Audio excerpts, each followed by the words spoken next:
it has been a Texas Longhorn takeover, and because of that, we have the head coach. Go ahead, give it to him on the fan cam, Twitch, and YouTube as the head coach in Austin is joining us, Steve Sarkisian, on the Diamond Factory Hotline for the first time in the history of the morning show. Coach, good morning. Thank you, and congratulations on your Lakers last night.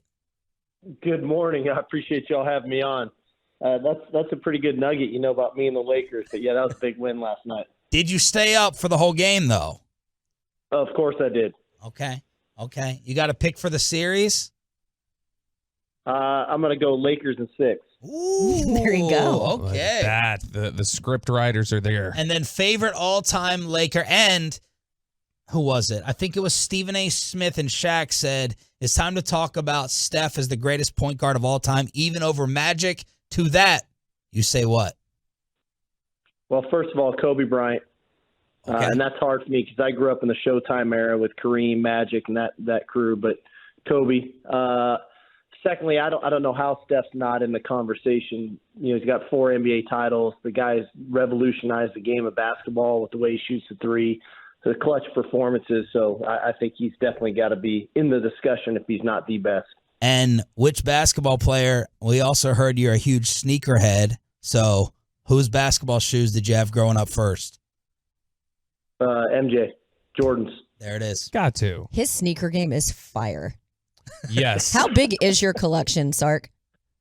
Well, I hide them in different spots so it doesn't look as big as it is. But yeah, I got a fair amount of shoes. Well, your wife is a fashionista, so I would imagine she hooks you up with some good style too. She definitely helps. Michael Huff is a great resource as well. He is. So let me be the Thorpe Award winner, national champion, first round pick, all that good stuff.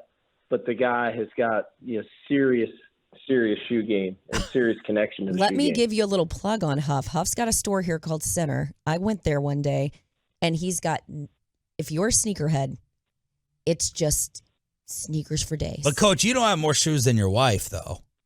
No, that would be physically impossible.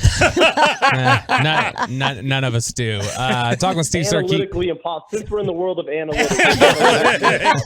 What's her DVOA of heels, high heels? Exactly. Talking with Steve Sarkisian, head coach of the Texas Longhorns.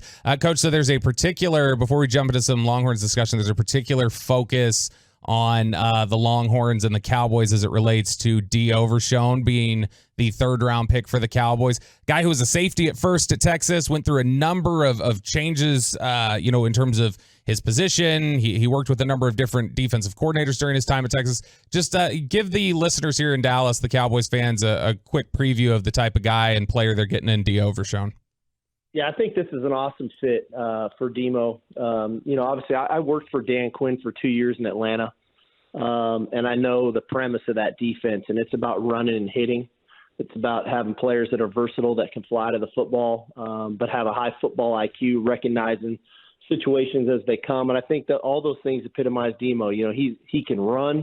He will strike you when he gets there. He's very versatile, obviously a guy who played on the roof when he first got to Texas.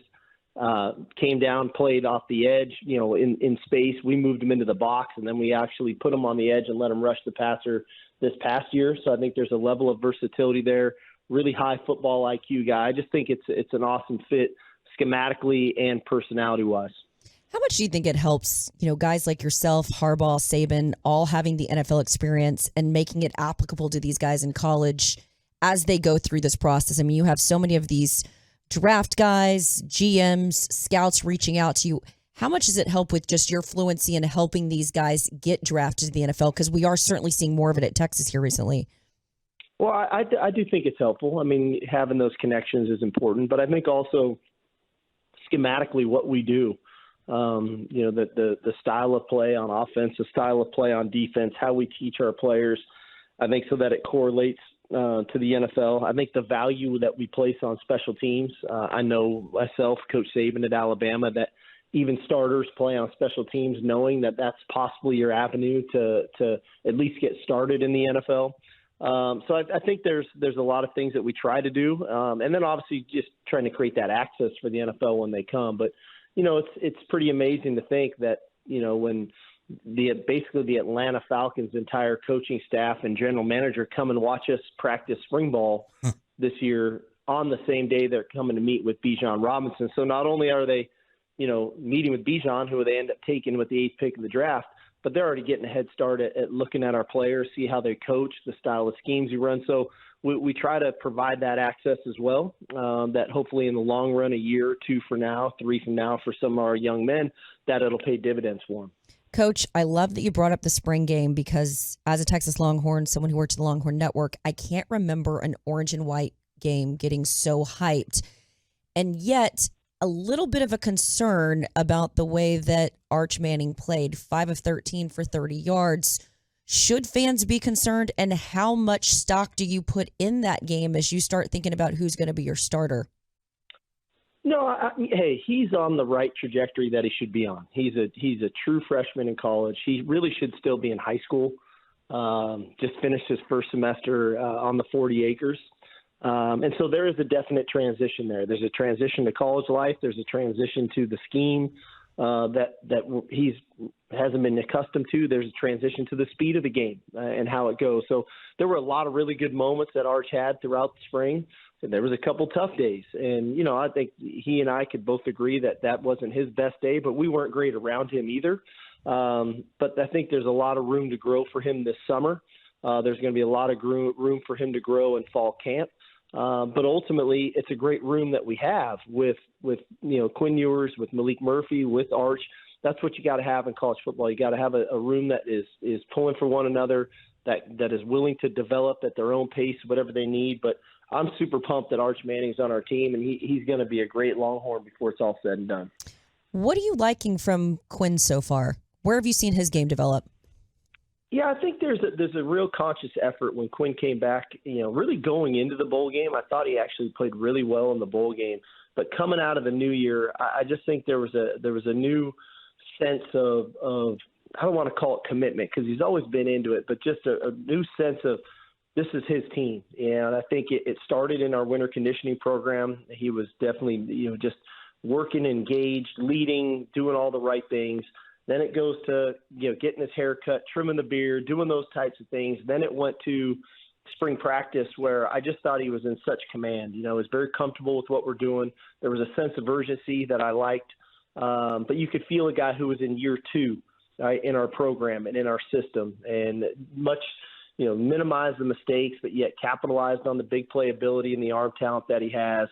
So in the end, it's that comfort level of year 2 and it feeling like his team, feeling like his offense. And that's what the quarterback's got to have, because at the end of the day, the quarterback's ultimate job is to instill belief in the entire organization and in his teammates and in the coaches, that he's that guy and that he's going to get it done. And that's why it's the most important position in sports. And I think that Quinn is really started to do that in 2023. Texas Longhorns head football coach Steve Sarkisian joining us here on 105 Through the Fan.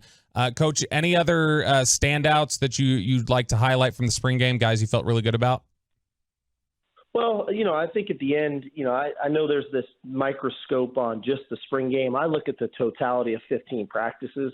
I really like kind of our offensive skill positions at this point. I think about our receiver core with Xavier Worthy, Jordan Winnington, the addition of A.D. Mitchell, getting Isaiah Nair healthy, the addition of a couple freshmen here in Jonte Cook and DeAndre Moore. You mix that in with that tight end J.T. Sanders. I feel like we've got a lot of weapons now, which I haven't never felt that comfortable before.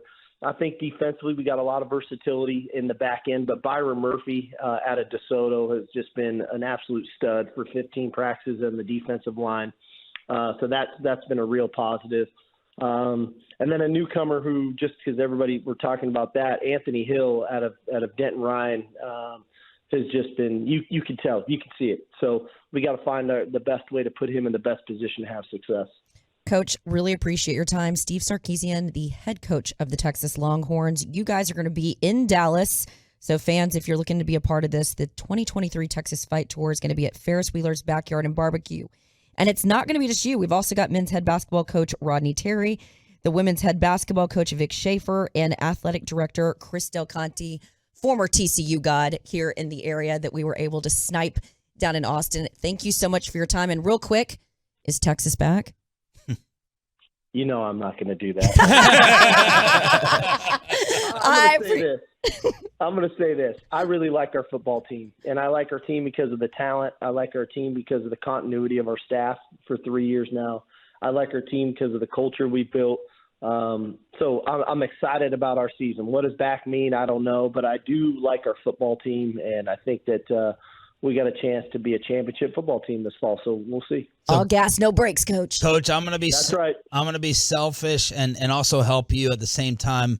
My godson has committed to Vanderbilt, but I like you, and I'm gonna talk him into decommitting if I can get you his tape. 6'5" receiver to go ahead and join the cause. So he likes his weapons. Let me know He's how I can good. get you some more weapons for kind Quinn of and Sean. Arch, Coach, and you can thank me later with a pair of kicks.